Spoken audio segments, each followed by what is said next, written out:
pengajian. Dengar-dengar FPI mau dibubarin ya? Berisik sih. Udah nggak usah diladenin. Seenak.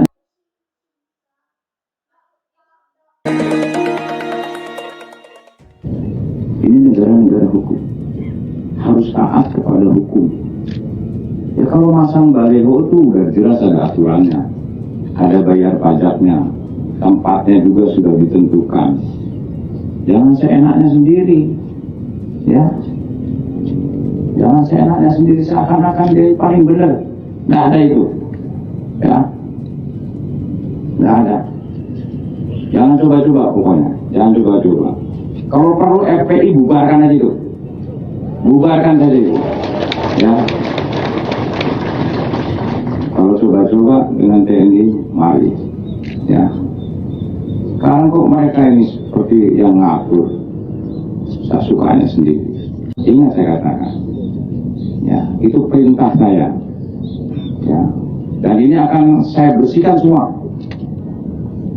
akan saya bersihkan. Tidak ada itu baliho-baliho yang mengajak revolusi dan segala macam.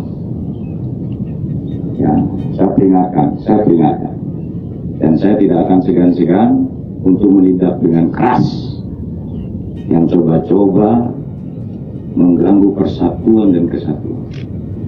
Membahayakan negara secara ideologi, saya tidak akan kompromi. Tetapi kalau ideologinya masih sama, Pancasila, saya kira kita bisa bersama-sama membangun negara ini. Kajian keamanan, kajian ideologi dari pemerintah tidak sama. Tapi sekali lagi, saya ingin mengajak seluruh komponen bangsa ini bersama-sama membangun negara ini. Pancasila itu kan sudah sering saya sampaikan, ya nggak usah di sini. Ini negara Pancasila kok, cari lagi tempatnya Pancasila. Ya. Lagi dia mematuhi Pancasila, kan ada aturannya, undang-undang semua dibuat berdasarkan Pancasila. Dunia, ada 30 negara di dunia hari ini yang mengalami social unrest, krisis. Hanya karena tarif list kereta bawah tanah naik, Chili dibakar. Spanyol, Prancis, jaket kuning udah berbulan-bulan. Hong Kong, Ekuador, Chili, Argentina, Mosambik, macam-macam. Dan di 30 negara itu masing-masing khas problem peristiwanya tuh ketidakadilan sosial.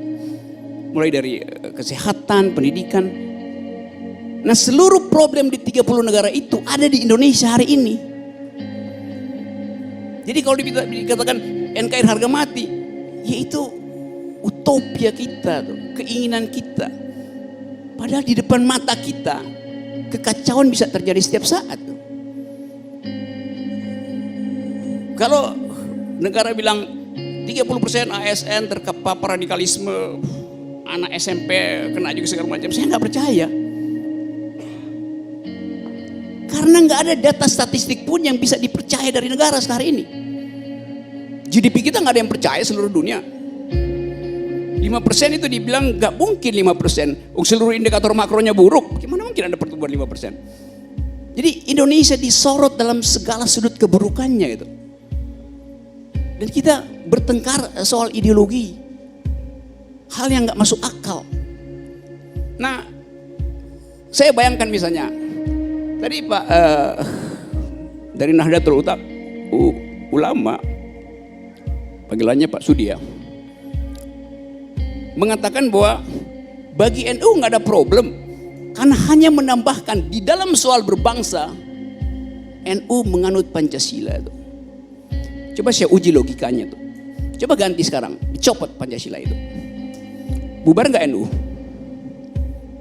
Nggak bakal. Kan udah terlalu besar itu. 40 juta mau dibubarin oleh pemerintah, mau dilarang kalau NU nggak pasang Pancasila misalnya sekarang.